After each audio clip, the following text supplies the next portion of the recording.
Lezi indaba zehora lokuqala sikwethulela zona bukhoma ekumkhulu le-SABC e-Auckland Park eGoli nazi ezinohlonze mini nje. I-ANC ilandisa bezindaba ngokuphuma emhlanganweni weyinsuku ezimbili wesigungu esiphezulu sayo nalapho bebhungwa ngekusasa lobuholi besifundazwe iGauteng kanye neKwaZulu Natal ngemva kokuthi lezi ifundazwe singazange zenze kahle okhethweni likazwelonke lwanyakenye. Bayede abashongo la dumis abashongo la dumis Lusezithibenze enkantolo ephakeme eMgungundlovu udaba lomdonsiswano phakathi kweNgonyama yesizwe samaZulu uMisuzulu kaZwelithini kanye noNdlunkulu wakhe uNtokoza ngabayisela njengoba efuna ukuvimbela umgcaco weNgonyama. I'm thrilled to be back with so many friends, supporters, and true American patriots on the eve of taking back our country. That's what we're going to do, take back our country. UDonald Trump uzogcotshwa njengomengameli waseMelika ihlandla lesibili ngemva kokunqoba ukhetho likazwelonke olwalisingethwe ngoLwezi wangonyaka odlule.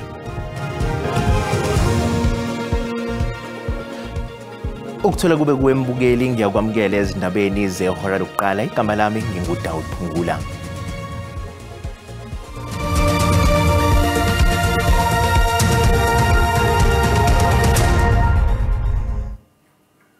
Ihlehliso lomhlazi ngama-28 kuNdasa icala lenkohlakalo elibhekene naloyo wabe ngusomlomo wePhalamende uNosiviwe Mapisa Nqakula. uMapisa Nqakula ubhekene namacala ayi-12 enkohlakalo kanye nelilodwa lokushintshisana ngemali ngendlela engafanele ngeinsolo zokuthi wayefuna ukugwazelwa ngesikhathi esangqongqoshe wezokuvikela.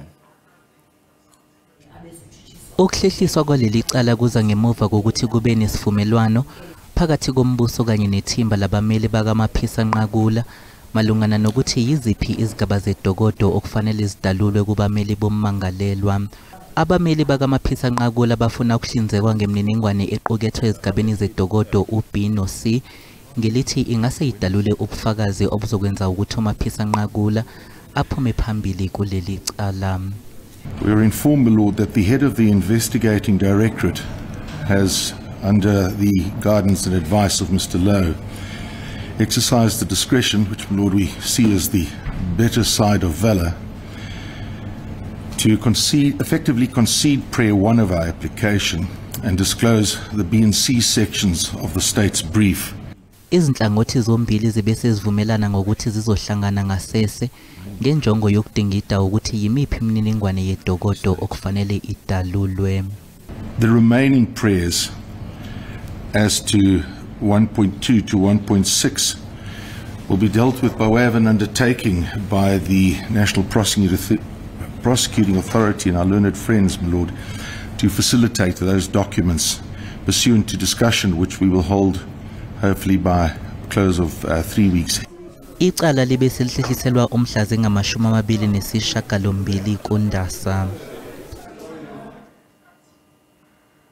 Inkantolo yemanje yasePolokwane isihlehlisela umhlazi ishagalolunye kuMbasi icala lomsolwa osolwa ngokubandakanyeka esigamekweni sokudlwengulwa kwabahlengikazi ababili emtholampilo eGauteng ngase Leboagomo eLimpopo. Amalungu omphakathi kanye nabahlengikazi bebenkanise ngaphandle kwenkantolo ngezikhathi abasolwa bevele ngaphambi kwenkantolo. Amalungu omphakathi akhala ngokuthi lo mtholampilo uwusizo kakhulu njengoba uvulwa ubusuku nemini kodwa manje izisebenzi zethukile kanti nokusebenza kusamisiwe. We cannot have this kind of situation going on as if we can't see what's going on. And we are here to say, as men for change, we don't want to see this going on.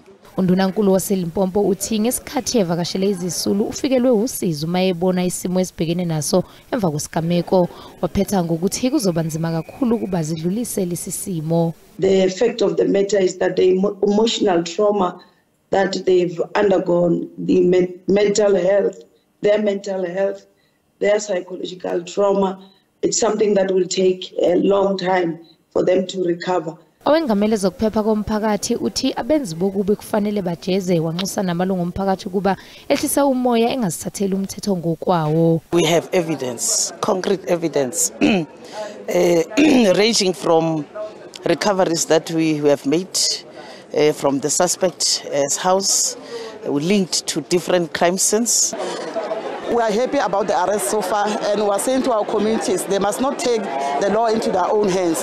The law is there to take their course, so we are happy about the arrest, and it's going to reappear again in court on the 9th of April. Umsolo ozobuyela enkantolo mhla zisishiyagalolunye kuMbasa kanti amaphoyisa aqhubeka nophenyo endabeni ze-SABC. NginguNokulunga Sibisi.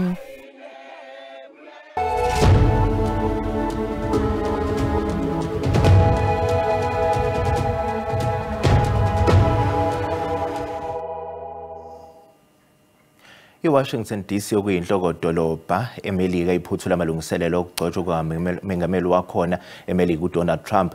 Izikhulu zibheke ukuba lo mcimbi wokugcotshwa kukaMengameli ohanjelwa abantu ababalelwa ezikulungwaneni ezingama-250. Inhloko dolobha yaseMelika ilungiselela ukubuya emandleni kaDonald Trump njengoba nje enqube okhethweni obelungelwezi nyakenye.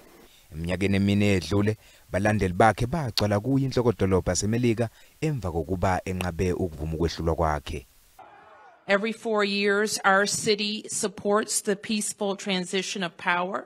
We are proud of that responsibility and grateful to our federal partners, local agencies, and community members who work together to ensure a safe event.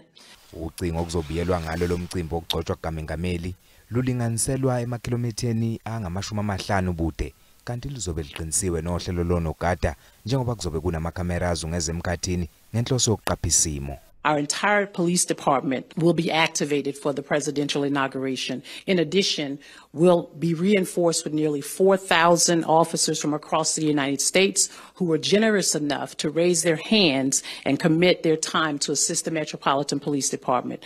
uTrump ulungiselela ukuphinda abe sesikhundleni esiphezulu kuleli yazwe ngemva kwalo mcimbi osuphenduke usiko njalo ngemva kweminyaka emine. Emva kwalapho uzobe sebhekwe ukuba enze inguquko okhulumeni waseMelika.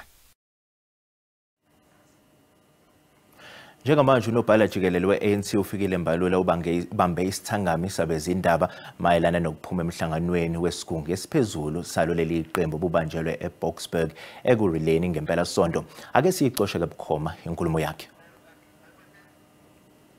To 17%. So you don't fold arms and look at that situation and not do anything about it. So they are not targeted. The question is what needs to be done. And what needs to be done is what we're discussing this past weekend. Difficult as it is, something has to be done to ensure that the ANC respond to that situation in KZN and Gauteng.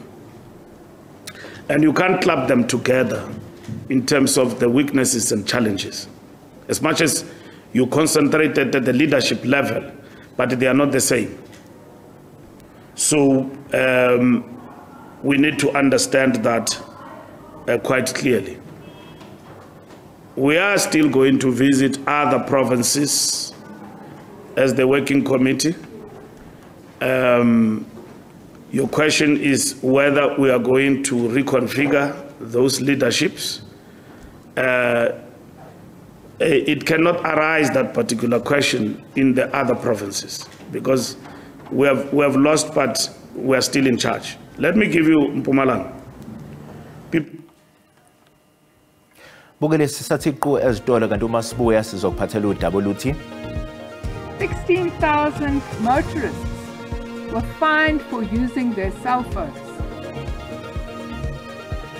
16,000 vehicles were found to be unroadworthy. Ungqongqoshe wezokuthutha uBarbara Chris usememezele ukuthi uphangalela abantu abayinkulungwane-502 ezingozini zomgwaqo ngesikhathi samaholide asehlobo.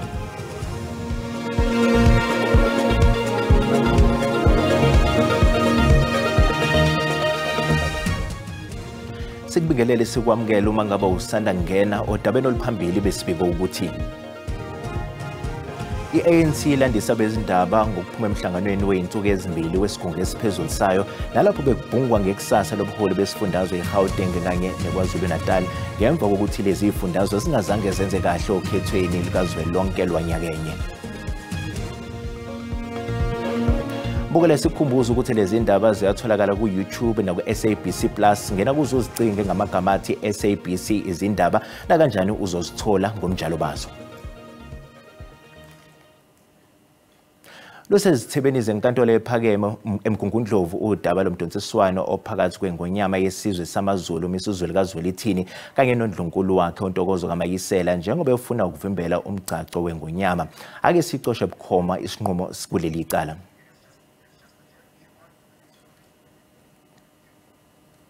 Kungenelo sukwini lesithupha namhlanje okuhlala kwesigcawu sezabahluleli iJudicial Conduct Tribunal esilaleleke isikhalo ngomengameli wamajaji eEastern Cape ijaji uSabi Mbenenge ongumabhalane wakhe ehhovisi uAndiswa Mengo wafaka isikhalo ngasekupheleni kuka-2023 ngeinsolo zezenzo zikaMbenenge azichaza ngokuthi zazimhlukumeza ngokwemizwa yezocansi.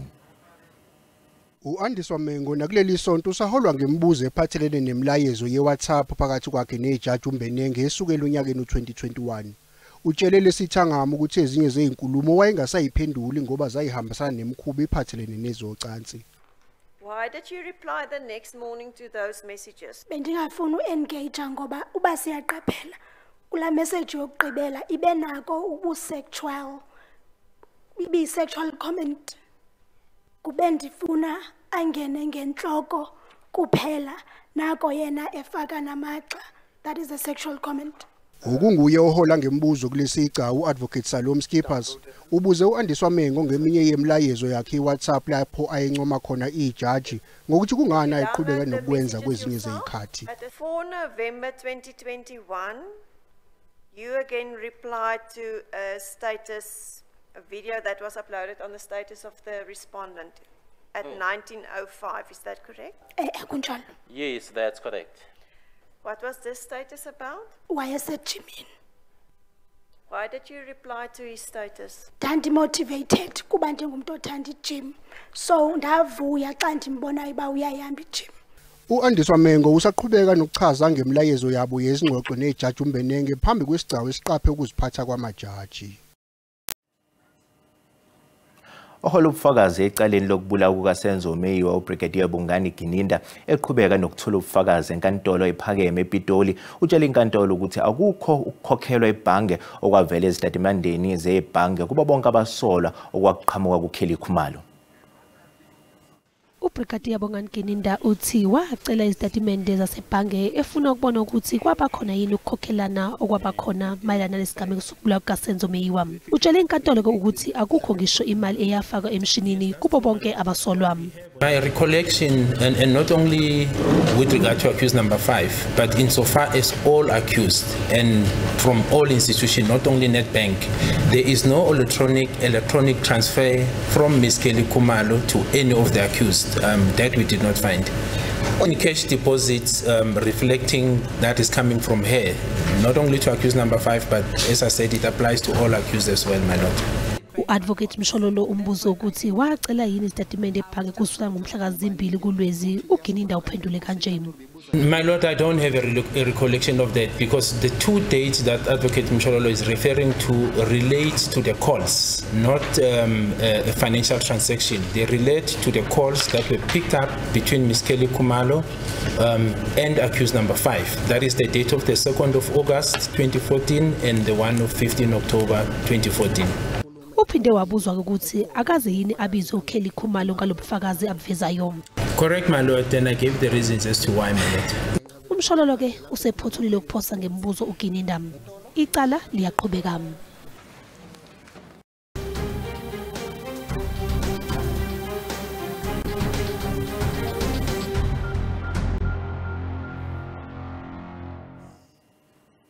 Iningizimu Afrika iya ingqungqutheleni iWorld Economic Forum ka-2025 njengomongameli wenhlangano iG20 kanti kulindeleke yethule lelizwe njengeliheha abatshali izimali. Abaholi bakohulumeni izinhlangano zomphakathi kanye namabhizinisi bazohlanganele eDavos eSwitzerland kuleli sonto engqungqutheleni iWEF ka-2025. Umengameli uCyril Ramaphosa uzohola ithimba lesithunywa zaseningizimu Afrika kule ngqungquthela okuqala eminyakeni eminingi elihlanganisa kakhulu amabhizinisi kanye nohulumeni. Owengamele ezemali nokuthuthukiswa komnotho eGauteng uLebogang Mayile uyingxenye yale ngqungquthela. All the people who have influence in the world on the direction that the economy must take are here. But we also have to keep with the trends. We are the leading economy in the country. We are a very important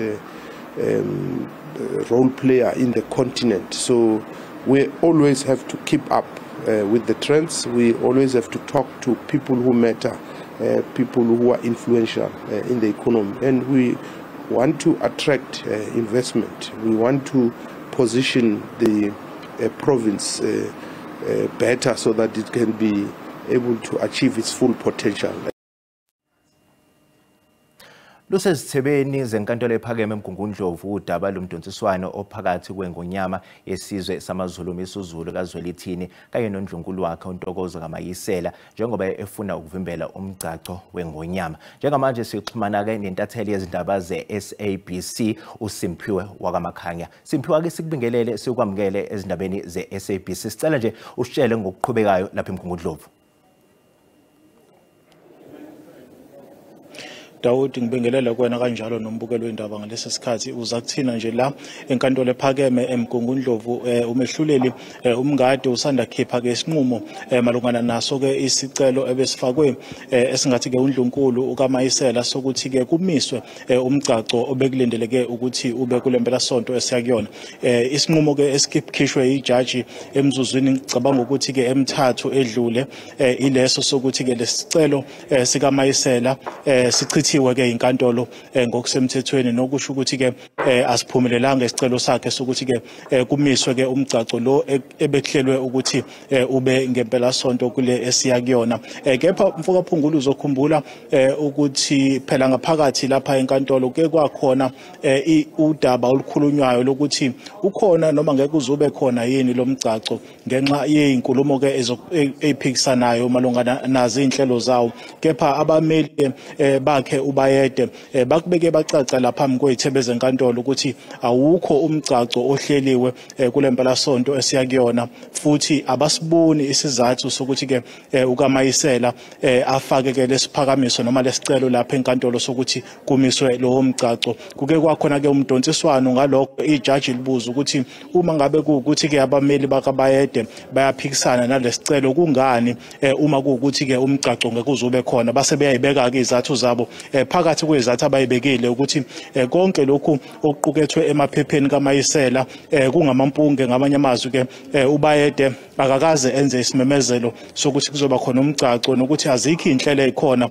zokuthi ke kuzoba khona umgcaco. Isona ke isinqumo esikhishwe inkantolo namhlanje. Kepha kuzokhumbuleka futhi ukuthi kule impela sonto empeleni esiphuma kuyona ubayede ukhiphe isinqumo lapho azisa khona izwe ukuthi usesusiwe njengomkhulumeli ke wakhe umntwana uSimphiwe wakwaMinyi eZulu kulesikhundla. Waphinda futhi ke ubayede wakhipha nayo incwadi eqinisekisa ukuthi lo mgcaco bekulindeleke ukuthi ube khona kulempela sonto esiyakuyona usukhanseliwe ngamanye amazwi awusuzokuba khona. Ake sibuyisele intambo kona Phungule Goli. Sibonga kakhulu yona ke intatheli yezindaba ze-SABC uSimphiwe wakamakhanya lapha eMgungundlovu. Kade masihlabela phambili ungqongqoshe wezokuthutha uBarbara Chris usememezele ukuthi kuphangalala abantu abayi-1,502 ezingozini zomgwaqo ngesikhathi samaholide asehlobo. Intatheli ye-SABC uCalvin Wakadludlo ubekuso lesi sithangame. Namhlanje ke ungqongqoshe wezomgwaqo la eNingizimu Afrika uBarbara Chris ubethula ke ibalo ezigameko ezenzeke emgwaqeni yakulelizwe ngamaholide lawa asehlobo kulenyanga efileyo. Kanti ke likhona ke iphini lakhe umkhuleko Hlengwa sikubingelele indabeni zosuku. Siyamuza ungqongqoshe uyasho ukuthi ngathi ke akuhambi kahle emgwaqeni imbiko isho kunye. Siyathokoza kakhulu Cibisa nabalaleli nababukeli bonke.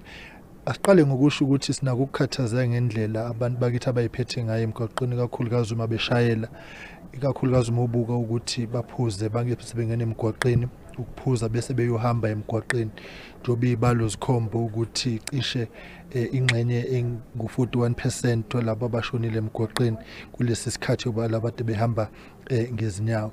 Okwesibili ke sibe nevimba mgwaqo ecishe zibe 1,000 kulamaholide suka kuona saphinde sabona ukuthi amathikithi esiwakhiphile ubethinta into eziningi faka phakathi ungaliqoka ibhande ukusebenziswa kwamakhala ekhukhwini njalo njalo. Zonke lezi zinto uma usuzibuka uyihlanganisa ziba nomphumela nomthela ongemuhle emgwaqeni yakithi nokulahlekelwa kwempilo. Ngakho ke sumnyango wezokuthutha sikhathazekile ukuthi silahlekelwe imphefumulo 1502 nayo ekulahleke ngenxa yengozi ezingaphezulu kwenkulungwane. Ngakho ke kuyaphambili umsebenzi osihlalele ukuqinisekisa ukuthi silosu hambise njalo umyalezo kufanele bekhona indlela yokuyiphatha emgwaqeni nokushayela njalo njalo nokulungiswa kwengqala sinene insiza kusebenza emgwaqeni njengoba ungqongqoshe bekade ebalula.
Bukuleza goqa izindaba zehora lokuqala sizobuya nezinye izindaba uMalibumbane ihora lesikhombisa usale kahle.